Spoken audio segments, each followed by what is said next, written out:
Hey y'all, welcome to the channel. Today we're checking out a Jay Foreman video, Who's in Charge of Britain? Who's in charge of Britain? Well, it's the Prime Minister, isn't it? The one we voted for? Actually, no he isn't. Not only is the Prime Minister not in charge of Britain, who's in charge of Britain? Well, it's the Prime Minister, isn't it? The one we voted for? Actually, no he isn't.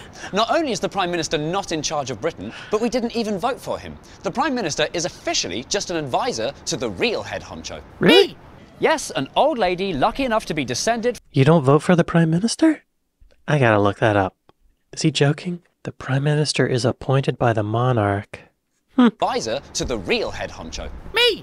Yes, an old lady lucky enough to be descended from a family with the most violent army is our head of state. I know this is very old and it's actually King Charles now, I'm aware. It's officially her country and her laws. Except you know that's not really how it works. Our parliament is a baffling thousands of years old institution that's been around for hundreds of years. It's a 1,000-year-old institution that's been around for hundreds of years. And it's changed so much that the word officially means diddly squat. So how is the country actually run? What does the Prime Minister do? Who does the government? Why am there backbenchers? Government how Home Secretary there is? Parliamentary where Cabinet reshuffle opposition right honourable what? Parliamentary where Cabinet reshuffle opposition right honourable what?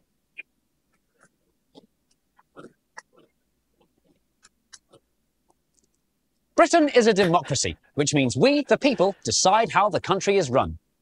But instead of squeezing 64 million people into the House of Commons, we have 650 people representing all of us. How are they choosed? The country has been carefully divided into 650 constituencies, each one containing roughly 70,000 voters. You could say that the British people have better representation than Americans. Every 5 years, there's a general election. We put an X next to the person we like best, then the person with the most votes becomes our constituency's Member of Parliament, or MP. Seems easy. Now, even though technically anyone can put themselves up for election, and they often do, they're almost always a member of a political party. But what is a political party? Broadly speaking, it's a group of people that all feel the same way about how the country should be run. They have a party headquarters and a logo and a favourite colour. Britain has 3 political parties? Labour, Conservatives, and Liberal Democrats. It's interesting because I often think that in America we have 2 main parties. I usually think that it would make our politics better if we had a third party, but it looks like Britain has a third party. Does it work better with a third party? Does that alleviate any tension? Is tripartisan better than bipartisan? Curious. If you're a member of one of these parties, you're much more likely to get voted for because people know what you stand for. And political parties have got money to help with posters and leaflets and things. I love that he portrays politicians as clowns. What a beautiful touch and accurate. There's nothing in the rulebook that says there needs to be such thing as political parties. They've just naturally come about.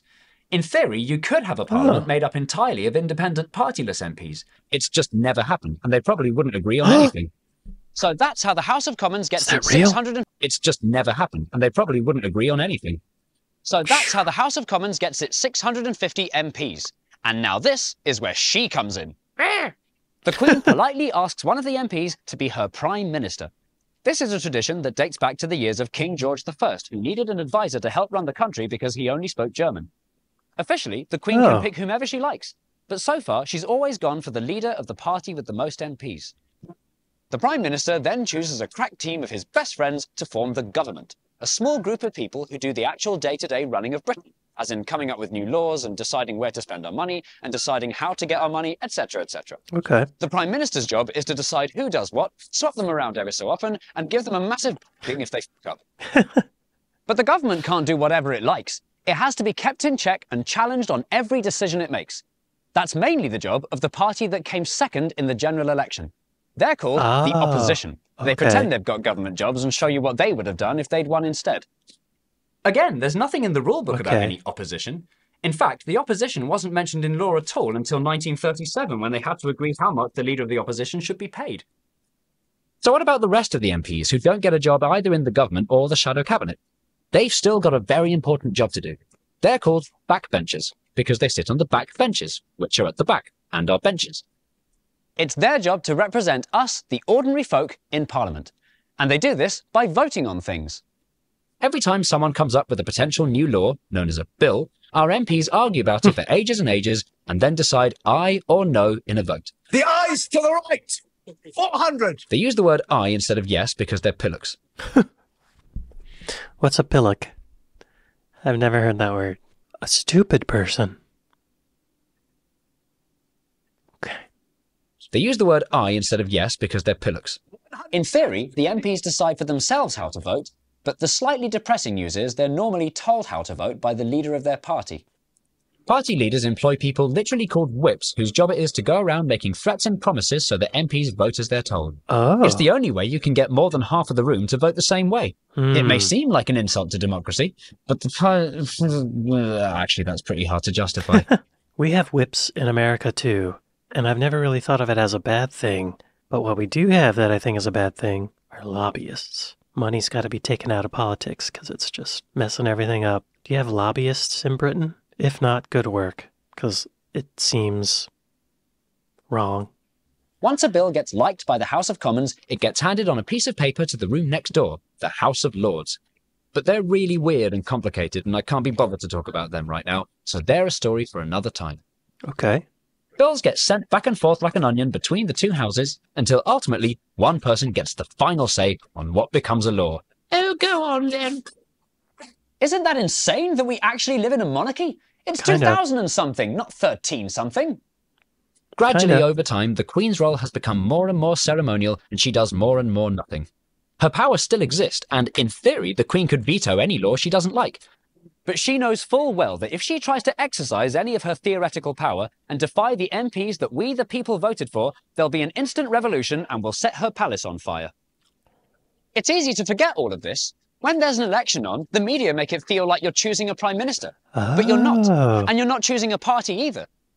So are there prime minister debates, even though people are not voting directly for the prime minister? Is that what I'm saying here? You're choosing a person, your local MP, who just happens to be a member of a party, who just happens to have a party leader. So who's in charge of Britain? In an official sense, her. In a technical sense, him. In a practical sense, them. In an idealistic sense, us. But the real answer? Dunno. I have always wondered how that works. Before watching this, I thought that the prime minister was like the United States president, but then the monarchy was sort of like ceremonial. But now after watching this, it makes it seem like the prime minister is more like the head of the Senate or the head of Congress in the United States, and the queen or king now is more like the president. Maybe it's a good thing that he can't nail down exactly who's in charge. I mean, really, it's the people, right? Ultimately, they vote. They can take the monarchy down anytime they want, really. I find that interesting that the original prime minister was chosen because the king didn't speak English, and he just needed someone to translate, essentially. You would really have to trust the person to tell you what people are really saying. Really informative video. Thank you, Jay Foreman, for creating it. Thank you all for recommending it. Thank you all for watching, and I'll see you next time. Later.